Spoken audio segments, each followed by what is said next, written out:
Buenas tardes, amadas hermanas. Bueno, hoy nuevamente en nuestra cita para continuar nuestro estudio bíblico, Decisiones que transforman, de la autora Wendy Bello. Vamos a orar. Señor mío, te damos gracias por esta tarde y te encomendamos a ti, mi Señor, este tiempo, Señor, que en verdad podamos utilizarlo para adorarte con todo nuestro ser, con toda nuestra mente, con toda nuestra alma, con todo nuestro corazón, y que podamos disfrutar este tiempo, Señor, en tu presencia. Te damos gracias en Cristo Jesús. Amén.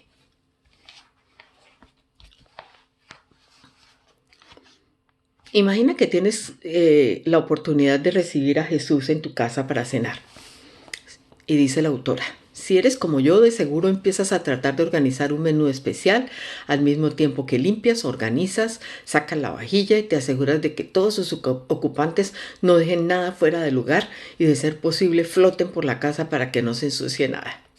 Bueno, eso quizá es un poco exagerado, o tal vez no tanto, si somos sinceras.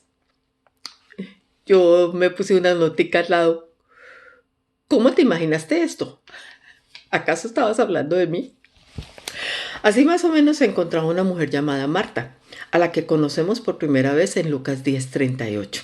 Todo parece indicar que era de temperamento colérico, líder, pues el pasaje aclara que aunque había otros miembros en la familia, fue ella quien recibió a Jesús en su casa. Sin embargo, no es de Marta que voy a hablar ahora. Quiero que sigamos leyendo y conozcamos a su hermana. Esta tenía una hermana que se llamaba María, la cual, sentándose a los pies de Jesús, oía su palabra. Lucas 10:39. En medio de todo el ajetreo, María se las ingenió para sentarse a los pies de Jesús. Esa era su prioridad. Te confieso que me es mucho más fácil identificarme con Marta, y yo también, porque así es mi carácter, también de acción.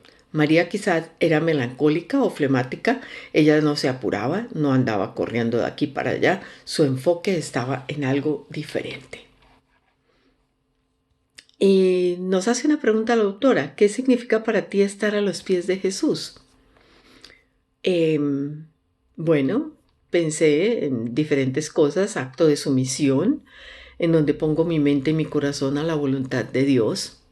En lugar de querer exaltarme, quiero humillarme, postrarme.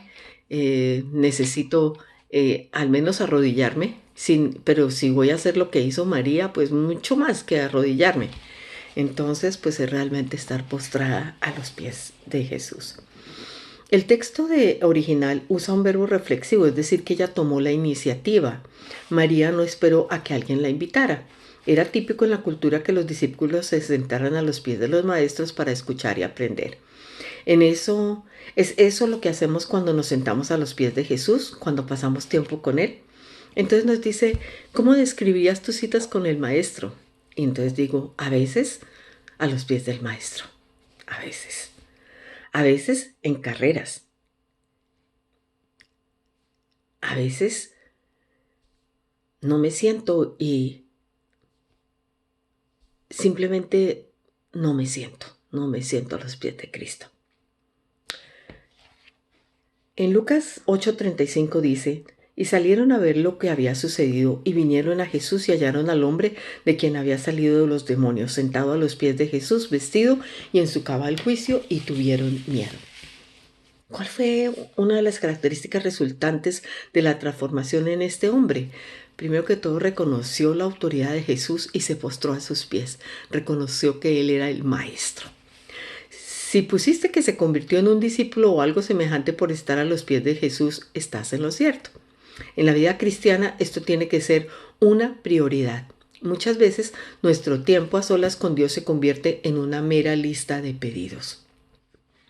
Y no me malentiendas, a Dios como Padre le agrada que sus hijos le presenten sus peticiones y necesidades, pero también quiere que escuchemos lo que tiene que decirnos, porque es allí donde Él continúa su obra transformadora. podríamos describir a María de Betania como la discípula adoradora.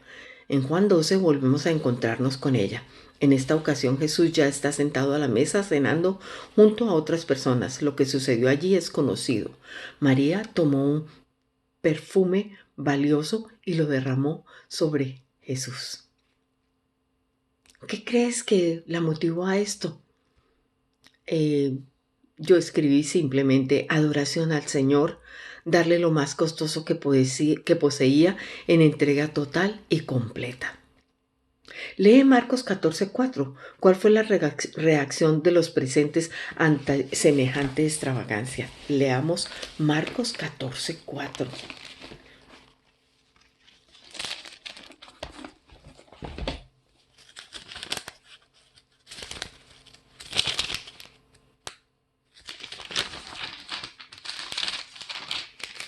Dice así: y hubo algunos que se enojaron dentro de sí y dijeron: ¿para qué se ha hecho este desperdicio de perfume? Porque podría haberse vendido por más de 300 denarios y haberse dado a los pobres. Y murmuraban contra ella. ¡Wow! Es evidente que de momento nosotros no podemos repetir literalmente ese suceso. Sin embargo, dedicamos tiempo para adorar a Jesús. ¿Es eso una prioridad en nuestras vidas? El tiempo es nuestro recurso más valioso. No podemos producirlo ni recuperarlo. ¿Cómo ves tú el tiempo dedicado a la adoración? Lo que sucedió aquel día también se narra en Mateos 26, del 6 al 13. Pero Marcos se ocupó de hacernos llegar un detalle que debe cambiar por completo la manera en que nosotros, los cristianos del siglo XXI, que siempre andamos apurados, de cómo vemos la adoración. Mira lo que dice Marcos 14:9. De cierto os digo que donde quiera que se predique este evangelio en todo el mundo, también se contará lo que está hecho para memoria de ella. Es evidente que el corazón de la adorador de María agradó mucho a Jesús, y lo mismo aplica a nosotras. ¿Cuál es nuestra verdadera adoración? Podemos correr el riesgo de adorar otras cosas como nuestra familia, nuestros trabajos, inclusive nuestro servicio a Dios. María vio lo verdaderamente importante. Su prioridad era adorar a Jesús. ¿Qué ofreció? El texto nos dice que tomó una libra de perfume de nardo de mucho precio. El nardo era una planta originaria de la India, cuyo aceite se usaba como perfume o ungüento. Una libra equivalía a 327 gramos, una cantidad enorme que hubiera servido para muchos años, ya que el nardo puro era altamente concentrado. En cuanto a su precio, Judas hizo una estimación rápida y calculó que podría valer unos 300 denarios, el sueldo de un jornalero durante casi un año.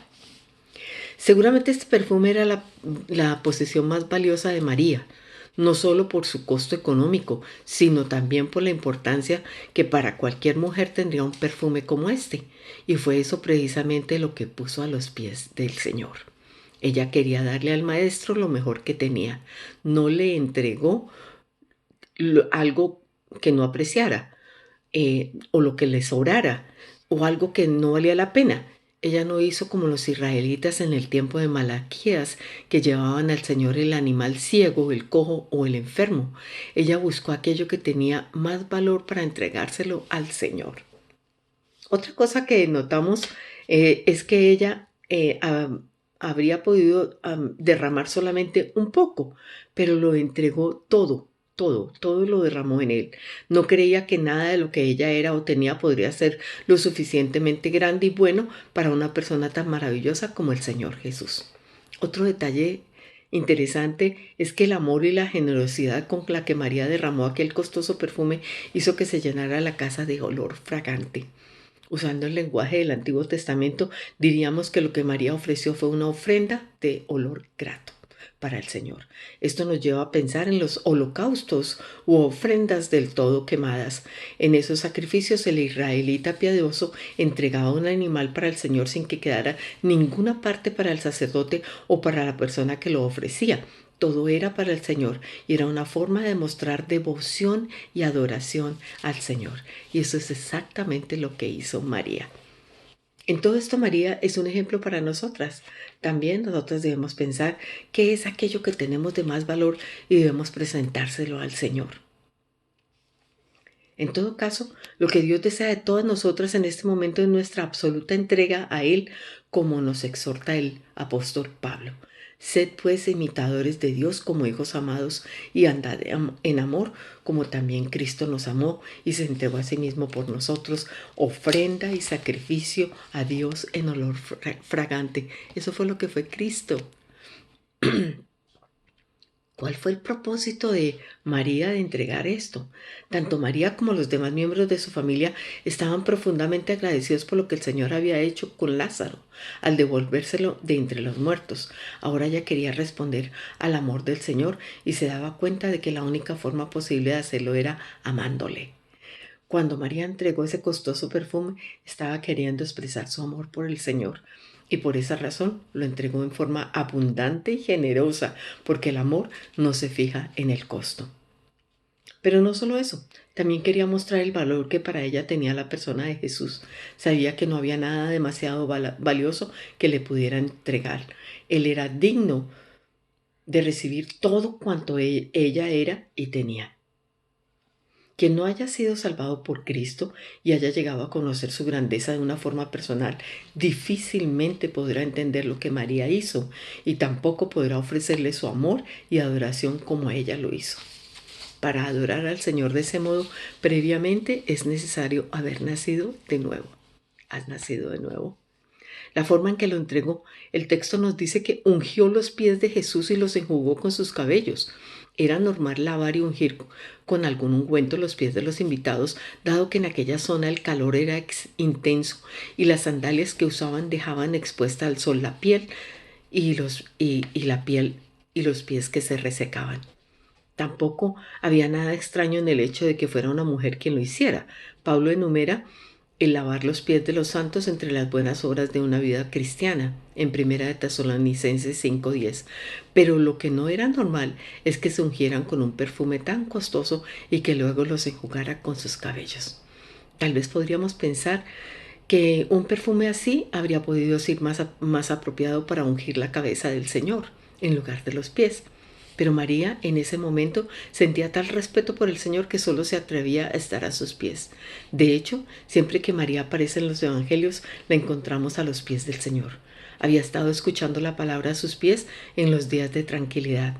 Había buscado consuelo a sus pies en los días de tristeza y dolor, y ahora vuelve a estar a sus pies para demostrarle su gratitud y adoración. Imaginemos que para poder ungir los pies del Señor con sus cabellos tuvo que haber estado prácticamente postrada sobre su rostro. Todos estos detalles nos indican la humildad con la que María hizo su ofrenda al Señor.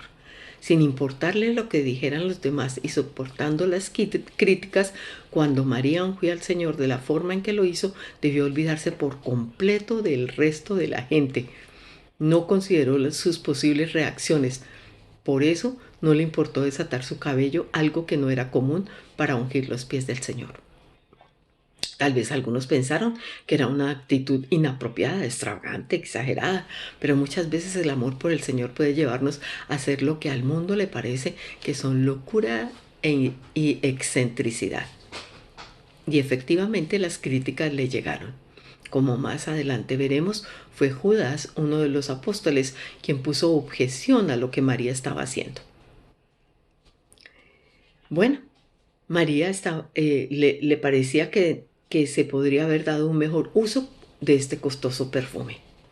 Nos podemos imaginar cómo el espíritu generoso de María tuvo que ser aplastado por este hombre insensible. Y así será siempre con nosotras también. ¿Qué más? Ella hizo esto con inteligencia. Parece que en ese momento María tenía una percepción mucho más profunda e íntima de lo que Cristo representaba y de la verdadera dignidad de su persona que cualquiera de sus discípulos.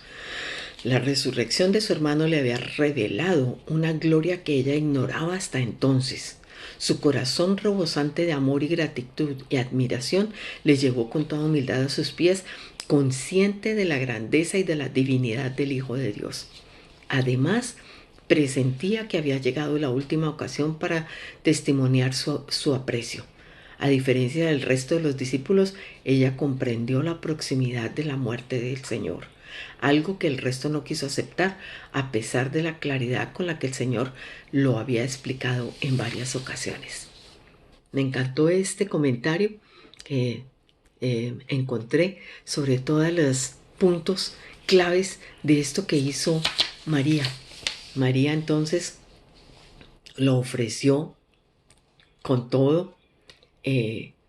Su propósito al ofrecerlo fue adorarlo y amarlo. La forma en que lo entregó fue total y sin importar lo que dijeran los demás y con inteligencia. ¿Y qué de nosotras? Aquí hay toda una descripción sobre cómo fue ese acto de adoración, algo que vemos únicamente como una descripción y aquí detalla, sí, qué significa cada uno de esos momentos y de esas cosas que estaban sucediendo en María. ¿Y qué de nosotras? En muchas ocasiones, como les compartía, a veces estoy a los pies del Maestro. Creo que nunca he estado postrada, así como María, con mis cabellos, ungir al Señor. Puede estar en mi mente y especialmente en la temporada en que se celebra la muerte y resurrección de Cristo. Hay momentos en que uno quisiera estar postrado a los pies del Señor. Pero en general, eh, somos faltas, completamente faltas de esa adoración reverencial que se merece el Hijo de Dios. Ojalá meditemos en eso y podamos al menos extraer un poquito para querer adorarlo a Él un poco más, un poco más. Bueno, nos vemos el miércoles.